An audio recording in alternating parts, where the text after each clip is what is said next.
I get calls all the time asking, what is the difference between the cities here in Southwest Florida? Two of our most major cities here in Southwest Florida is Naples and Fort Myers.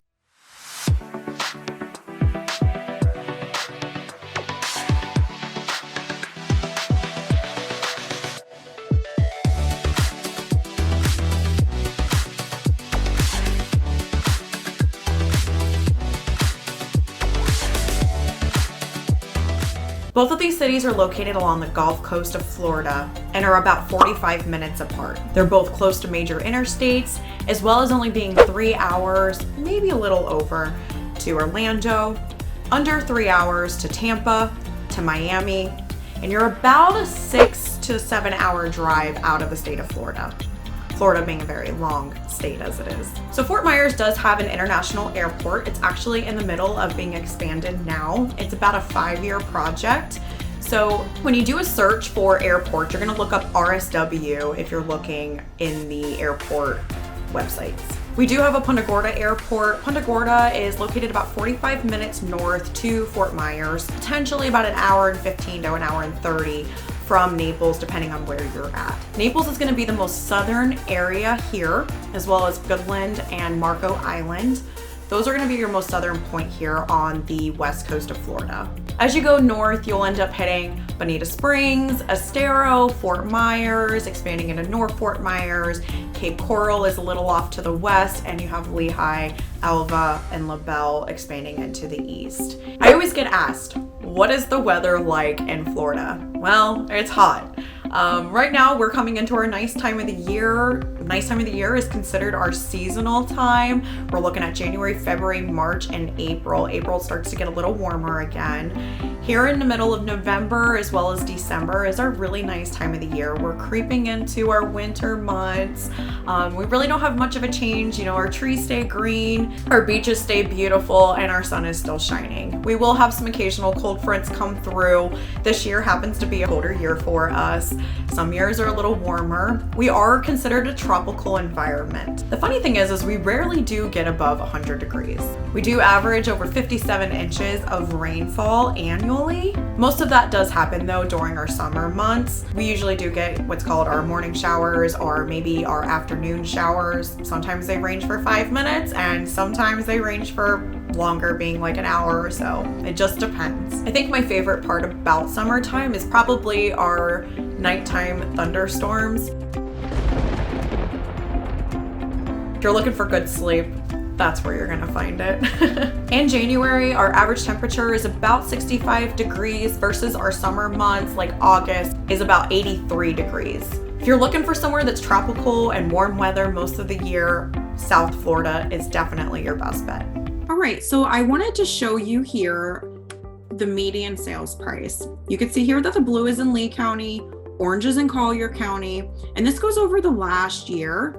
Okay, so back in the January 2020, these were the price differences that we were looking at. Okay, so you're looking at Lee County being about $239. You were looking at Collier County being about $353. Okay, so quite a bit of a difference here for the median sales price. As we come forward here, we're in 2021 in October, we're looking at about $334 being Lee County and $474 being for Collier County. Okay, so $474 versus $353. So you can see obviously where our price points have gone up. We're looking at about $125,000 over almost a 2-year span now. So when we're talking Fort Myers, our population was just about 770,000 people per Data USA in 2019. Obviously, we've gone through a couple of years since then. We've had the pandemic. Numbers have probably increased maybe 10 to 20,000 since then. We'd have to pull those numbers in order to double check that. But our median household in Fort Myers, you're looking at about 62,000 for Lee County area, which is considered Fort Myers, Cape Coral, Bonita Springs, Lehigh Acres. So we're looking at about 62,000 for Lee County. If we're looking at Collier County, again, per Data USA, there was about 384,000 people in 2019. So the median household income for Collier County does supersede the income for Lee County. So we're looking at about $76,000 for Collier County versus $62,000 for Lee County. So a lot of people actually do travel back and forth. I would say a lot more people that live in Lee County actually do commute to Collier County. Usually they say that you can make a couple bucks more to work there in Collier County versus Lee County. So fact is that Naples is actually the 6th highest capita in the country, and it's a very desirable place to live. So Naples still likes to keep their small town feel. It's actually the 2nd largest county in the state of Florida, but a lot of it is protected lands. So their population level will most likely never increase to what Lee County is. Lee County has a lot more buildable area. And Fort Myers area is actually starting to get some really nice main attractions. We're about to have Top Golf open up this Friday, just to say one of them. Okay, so traffic. Our roadway systems are actually being revised now. All of our cities actually run from west to east, and then obviously north to south. So I always like to say, like, when you go up north, you know, you have a lot more curvy roads. Here, we're pretty much a flat grid. We look like a bunch of squares. As a native, I can say that Southwest Florida in general is pretty much a huge grid. We run from west to east, from north to south. It's a lot more on the square side. So being that Collier does have a smaller population, please do not underestimate their traffic. Collier's roadway systems are really not meant to handle the amount of traffic that they have right now. They are currently redoing some of the infrastructure for those roadway systems. So hopefully here in the next 5 years from now, I think they're supposed to be getting that done. So it's going to be a little bit of a process, and obviously dealing with some of that construction will also be a process. So bear with us if you're coming to Collier County. All right, so the difference on affordability versus Fort Myers versus Naples. So as per 2019, the median property value for Lee County, we were looking at about $244,000. Collier in 2019 was running about $370,000. It's a little bit different than today's market. Back in 2019, we were still in a buyer's market. Homes were sitting approximately 3 to 6 months, just depends on the area, depends on the neighborhood. So much different than today. Today we're in a seller's market, and this is a national thing that we're going through. This is not just a local issue. So if we're looking at October for 2021, for Collier County, the median sale price, we were looking at about $650,000 for a single family home. Condos, they were running about $375,000 on average. So for October in 2021, if we're looking at Lee County, we were actually looking at about half of the price for a single family home in Lee County versus Collier County. Median sale price for a single family home in Lee County, you were looking at about $360,000 versus Collier, which was at $650,000. All right, so we can change things up if you guys just want a little bit of a different view. If we go into single family, okay, here we're in January of 2020. Again, you're looking at Lee County versus Collier County being in the orange. You're looking at about $450,000 versus $259,000 for Lee County, okay? It's almost a $200,000 difference for single family home in the median for each of these counties. Now, if we come forward, we're almost at $300,000, and I did point this out earlier, but we're looking at about $350,000 for Lee County and $630,000 for Collier County. So you do get a lot more bang for your buck again in Lee County versus Collier County. Now, again, there's certain people that only love Collier County. They love what Collier County has to offer. They love the feel. They love the people. They love everything about it. So again, them paying, $630,000 is well worth it for them. So you can get a lot more bang for your buck in Lee County versus Collier County. In condos, we were looking at about $275,000 in October of 2021 versus the $375,000 in Collier County. Okay, so let's take a look at condos. All right, so condos here, we're looking again, Lee County versus Collier County being in the orange.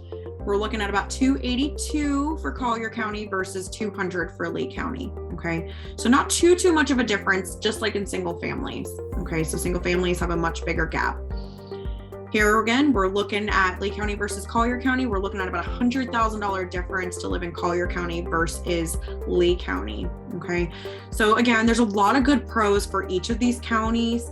It just depends on you. It depends on what you're looking for. Depends on the vibe. Depends on, there's a lot of factors that play into this. So $100,000 difference and here it's about 82. So almost $100,000 for each of these. If you're looking closest to the Gulf of Mexico, so we don't have an ocean here, we have a Gulf. I know a lot of people always confuse the two. So we have a Gulf of Mexico. There's really nowhere left to build towards the Gulf. So we've started pushing further inland as well as going north. So north we have like Sarasota, Bradenton, Port Charlotte. Those areas are actually being built up almost as much as we are right now. Okay, so I do have some great news for my retirees. So Florida is in the top 10 states to move to for retirees. We have no state income tax, which is a major bonus. That means no state taxes on Social Securities, pensions, 401ks, IRAs, or any other retirement income. No estate tax for the state of Florida. We always get asked as agents, hey, what's the property taxes like? So if we're comparing county to county, if you're looking at Collier County, okay, which is Naples, if we're looking at Naples and Marco Island, we're looking at about 1.25 of the assessed value. That's not your purchase value, that's your assessed value. So the county will go ahead and send out their property appraisers, they will appraise the property, and that is going to be the 1.25 on your assessed value. If we're looking at Lee County, you're looking at 1.5%. I do like to point out that though taxes may be higher for Lee County, if you're looking at Collier County's home prices are more. Now, taxes don't ever go away. You can pay your home off, but you can't get rid of your taxes. There is obviously tax deductions. If it does apply, I would reach out to your property appraiser locally and obviously ask if any of those exemptions do apply for you. There's multiple websites that you can look below in the description. So there's multiple websites that you can check as far as how our school. So if you're looking at Collier County, it actually goes based on zones. And I know a lot of people up north, when you look here, we are very similar in Collier County to what you may have at home. So you must live in that school zone in order to attend that school, unless for some reason you have an address elsewhere or a family member that you're using. Maybe you're staying with some family members and you're welcome to use their address. But you must have an address in that school zone in order to go to that school. It's a little bit different for Lee County. So Lee County, we have what's called school choice. So school choice is you will go down to the school district, they'll give you a piece of paper, you fill out your 1 through 10 with your top pick obviously being number 1, and from that point they will see if you can apply for the first position. If you don't, you'll get put into your second, third, fourth, etc., and then you can be put onto a wait list. Great news is if you happen to have multiple kids, if for some reason you have one in 5th grade, one in 3rd grade, that 3rd grader will automatically go where the 5th grader is going. So again, you can check out the websites below, go based on the schools there. If you have any questions, you can definitely reach out to me. I'm happy to assist. I do currently have 2 kids, one obviously in the school zone, and I've lived in both counties, so I understand the process of it. So when people come here to Southwest Florida, their main reasons for coming to Southwest Florida is, of course, the sunshine. Okay, we have over 280 days on average of sunshine. I love that. This is a reason why I live here. I can't imagine living somewhere else where it's gloomy and dark all the time. I love the sunshine. So when people move here, it's for the sunshine, for the beaches, tennis, golf. So golf is an extremely big thing here. We have lots of public courses as well as private, either membership or maybe it's a community that has bundled golf already in there.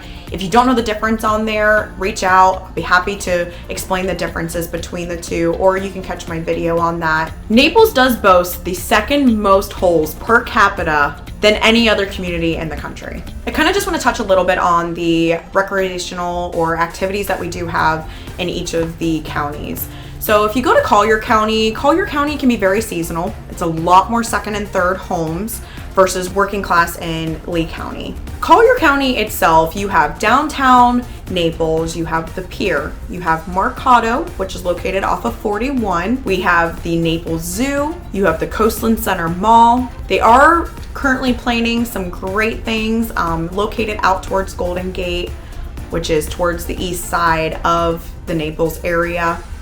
Eventually, they're stating that those areas are actually going to be their own cities eventually. So we have like Ave Maria, which is about 45 minutes from the interstate. You have Orange Tree out that way. Per the county, they're stating that eventually those areas may even have their own city names. So that's pretty cool. As you come into Fort Myers, you're going to have what's called the River District, which is considered their downtown area. They put on a lot of events between both downtowns of Collier and Naples. So you have the River District. There is a pier there. You have Centennial Park. You have all of the downtown area. You have what's called the Edison Mall, which is located also off of 41 or Tamiami Trail. We have multiple other outdoor malls, such as Miramar Outlets, has over 1,000 stores. We have Gulf Coast Town Center, which is located near Estero. We have Coconut Point Mall, which is located also in Estero. Fort Myers does have a dog beach. It's located a little bit closer to the Bonita area, but we do have a dog beach, which is pretty neat. If you guys are animal lovers, you should definitely check that out. So there's waterfront dining that's going to be available throughout both counties. So you're definitely not going to miss out on any food. Waterfront dining is available in both areas. I personally would say that Fort Myers has way more of the beachy feel if we're comparing beaches. Collier County or Naples, it's a lot more private residences, condo living. They do have a little bit more on the upscale dining that's going to be located along the beach inside the hotels versus Fort Myers. It's a little bit more laid back. You can find your Dairy Queen. They have places that have chicken tenders. They have Hooters. So it's a lot more easygoing, I would say, for Fort Myers. More of the hangout spot versus Naples, which has the upscale dining. So Naples in general does have a more of an upscale feel to it. They do have more upscale shopping, more upscale dining. You can find your Flemings. If you come into Fort Myers, we have our Ruth Chris. So those are just a couple of examples that we do have. Naples does put a lot of money back into their areas. A lot of their buildings that are super old, they did go ahead, they refaced them. They have been rated year after year for the cleanest city. They do really try to take care of their roadways, and it's overall generally more manicured than the Fort Myers area is going to be. I always tell everybody though, when you're coming here, come play the tourist. Take a look around, stay a few days in each of our cities, just come play. Don't worry about the housing situation. Yes, that is a thing right now just because we are in a seller's market. Obviously, we don't know how long that we're going to be in a seller's market, but come play. You might realize that you love one city more than the other. All right, so just a little bit on the history of Naples. So Naples is among the richest cities here in the country. And the private jet traffic that's actually coming into Naples is comparable with West Palm Beach and Fort Lauderdale. In the late 1800s, a senator from Louisville, General John Williams, had visited Southwest Florida with plans to make a city. He teamed up with the owner of Louisville Courier and chartered a boat to find miles of beaches and a bay behind the beach, thinking that they had stumbled upon paradise. So in 1886, Naples was established as a city, and it was named after the Italian peninsula, with plans to develop it as a winter retreat. Naples does have a lot of second and third homes, so I can't say that they were wrong. I also can't say that they were wrong that this is paradise either. The Fort Myers community was founded after the American Civil War by Captain Manuel Gonzalez in 1866. Almost 20 years later, Fort Myers was incorporated and was also the second biggest city on the west coast of Florida. Fort Myers was chosen twice by Abraham Lincoln. A fun tip about Fort Myers. In 1885, Thomas Alva Edison had came here and was amazed by the area. Thomas Edison was known for inventing the first light bulb. He built his home and laboratory off of the Caloosahatchee River and became one of our most famous residents. Soon after he came here, he had met Henry Ford in New York, and soon Ford had quit his job, and they focused on building a gasoline-driven automobile, which was finalized by 1902. Each year, Fort Myers does celebrate Edison by having what's called the Festival of Lights. It's an annual parade that we put on. It's extremely fun. If you've never been, I highly recommend checking it out. So just a cool tip for you today. In the 1920s, the opening of Tamiami Trail, or 41 as we know it, was established by linking Southwest Florida to the Miami coast. Since World War II, Fort Myers has grown quite a bit, and they developed Cape Coral, Lehigh Acres, North Fort Myers Beach, Captiva, Bonita Springs, Estero, Pine Island. Thankfully, the city of Fort Myers has tried to retain that historical charm for their downtown areas. They offer cultural activities, restaurants, and shopping, all within 540 acres. I'm Kayla Hunter. I'm a real estate agent here in Southwest Florida. I also happen to be a Southwest Florida native. If you happen to have any questions, please feel free to reach out to me. I hope that this video was super helpful. My number is below here. If you happen to be interested in videos just like this one, go ahead and hit the subscribe button, ring the bell. Please feel free to comment below. Let me know what your thoughts are, and I'm happy to do a video. Thank you so much. I hope you all have a wonderful day.